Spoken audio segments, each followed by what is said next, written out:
Welcome back to the nationally syndicated Price of Business show. I'm your host, Kevin Price, talking to you about you and your business. Always delighted to have Chris Kidd on the program.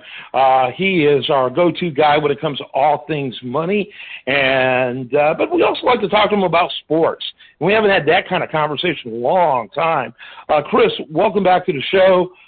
Kind of give us the elevator speech about all that which you do. Well, basically, I either tell money where to go or teach people how to tell their money where to go. I've been a financial coach for quite a few years now. Worked with people from all areas and all backgrounds, including high school kids to professional athletes, entertainers, business people, etc. But that's pretty much what I have done. Is just started off. Building businesses and investing, and then I taught some of my friends, and then they said, well, you know what, you ought to start a business teaching people all of this stuff that you teach us. So that's how that part came about, and it's led to a whole bunch of stuff since then. Absolutely, and it's been fascinating. Your story, is really interesting. And recently, and if you go online over there at priceofbusiness.com, you'll see a recent a video which we reintroduced Chris to an audience that's not familiar with him. Because the last time we were on the show, we were a regional program. We're now in markets coast to coast.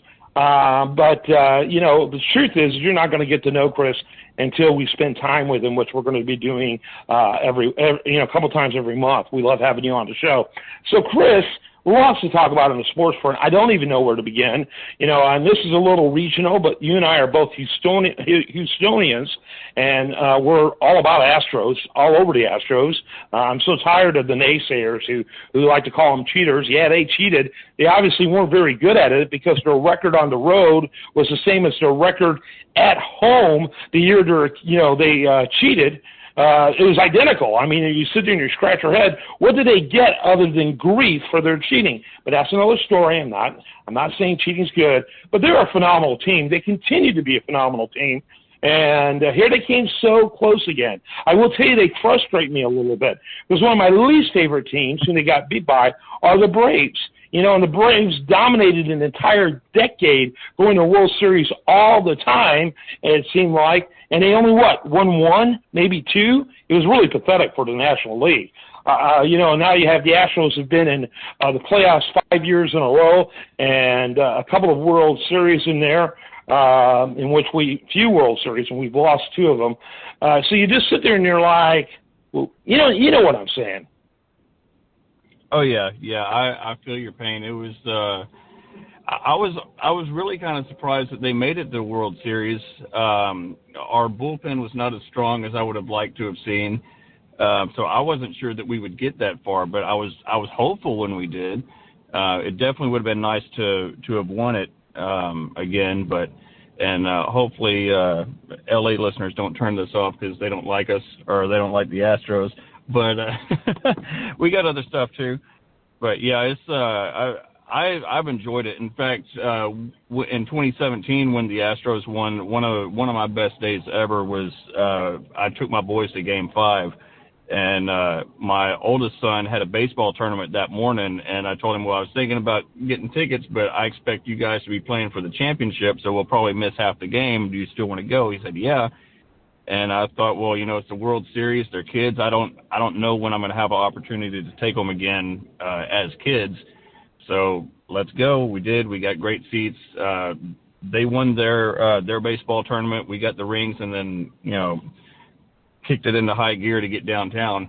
And you know how that game went. It was like the best World Series game ever. It was amazing. So I was hoping they'd do it again. Yeah, me too. There's, and what's the saying? There's always next year. Speaking of next year, I am looking at that situation. I'm both thrilled and terrified by the fact that we got Justin Verlander back, who I love. Justin Verlander is one of my favorite pitchers of all time. But we're paying a lot of bank, and frankly, we had the worst pitching of any of the postseason teams because of all those injuries we had. We had a nice roster on paper, but most of them weren't even able to play. We had a rookie be the lead pitcher in Game 1 of the World Series. And, I mean, I just scratched my head on that whole deal. What's your thoughts? What do they really need to do? We hear about shortstops with Carlos leaving, which I think he is going to leave. I'll be surprised if they figure out how to keep him. I think pitching's even bigger. Yeah, I think the bullpen's where a lot of money needs to go, where they need to really shore that up. Correa is a big one, but it looks like they could potentially have somebody to somewhat fill his shoes. I know they've got a player in their minor league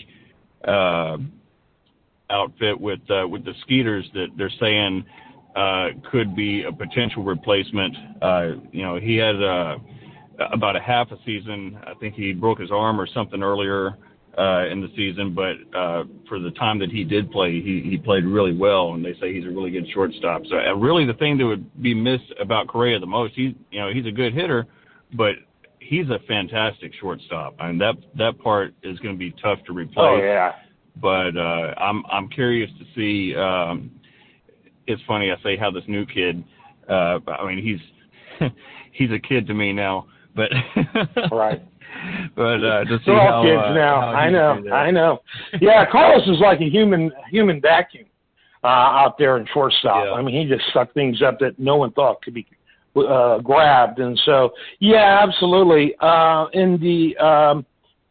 It's going to be interesting. We could go the whole segment on this. We played enough with it, especially since we have a national audience. But something I think is interesting nationally is all the crazy realignment that's going on when it comes to football. Let's talk a little bit about that situation. First of all, with the big move, I guess it all started with Texas and who was the other team? Oklahoma moving over to the SEC, creating complete pandemonium in the Big 12.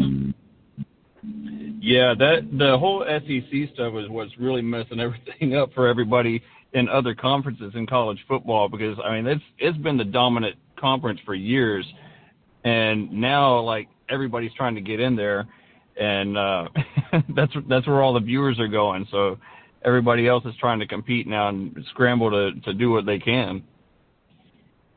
Yeah, absolutely. I think, I like what they've done, they being the Big 12, in their efforts to address the situation, though. I would say even the new Big 12 is as good or better than the Pac-12, which it wasn't much, 10 years ago. Some would argue that it and the SEC were the two best conferences. Yeah. Yeah, it's interesting how things change over the years, and one conference that used to dominate is not quite there anymore. And of course, the SEC has pretty much always been there, but it's pretty interesting. Yeah, I can't recall when SEC wasn't a major player. I mean, I literally cannot recall when that was the case. It wasn't the case. And then, and what I found really interesting is in the other five, the non-Power 5 conferences, that when you look at it, especially when you look at those who are trying to escape their conferences or move somewhere else, the most stable out of all of them was Sun Belt. I don't know about you, but I found that very interesting. And then when you look at how they have showed up a lot in the top 25, they're not to be made fun of. I remember 10 years ago they were a laughingstock. Not so much anymore. Yeah, I don't follow the Sun Belt all that much, but it's I'm one of those guys that I follow Notre Dame, and I follow all the Texas teams, and obviously the SEC. And Oregon, that team they've been kicking butt lately. Yeah, which, believe me, both they and the Pac-12 needed it for credibility's sake. Fixing to play Beat the Clock. Always enjoy having you on the show. Lots more to talk about. The Rockets continue to, seem like limp along. You get the sense the Texans are never going to be anything like normal. You want to chime in on either or both of those? Oh man, we could be here a while. Yeah, the Rockets. I'm hoping that they get some stuff put together. I mean, they're missing some pieces. They're definitely rebuilding, and you could see that last year. But I think they've got some potential. The Texans, I don't know what they're doing, but it needs to be rebuilt. And honestly, I believe that starts with the owner. He's probably not going to like hearing that, but I know I'm not the only one saying it. In fact, I've talked to some of the Texans guys, and they're aware of my feelings. But yeah, I feel like as long as Cal McNair is in charge over there, it's going to be difficult seeing a quality product on the field. And I mean, we've lost the best players that we had. We went from being a contender to man, I mean, we scored our first touchdown this week and since week 2. Yeah. It's just been horrible. I mean, JJ left. Watson, who was going to be the future quarterback, is gone. And it all really started with the DeAndre Hopkins trade that was so terrible that you couldn't even get that trade accepted on Madden. They said that it was not a fair trade. Unbelievable. And let's face it, those who inherit their dad or mom and dad's teams, they just don't treat them like the people who owned them before. They don't. That's a problem everywhere. Seems like it's just a question of when the family sells it, and it's probably past due in the case of the Texans. All right, I got to run with that. Chris Kidd. You can learn more about him at chriskidden.com. Keep an eye out for a lot of different topics we're going to talk about, particularly in the money front. That's what we bring him for. Chris, thanks as always. Glad to have you on. Absolutely. Remember, it's a show that never ends. It continues 24/7 at priceofbusiness.com.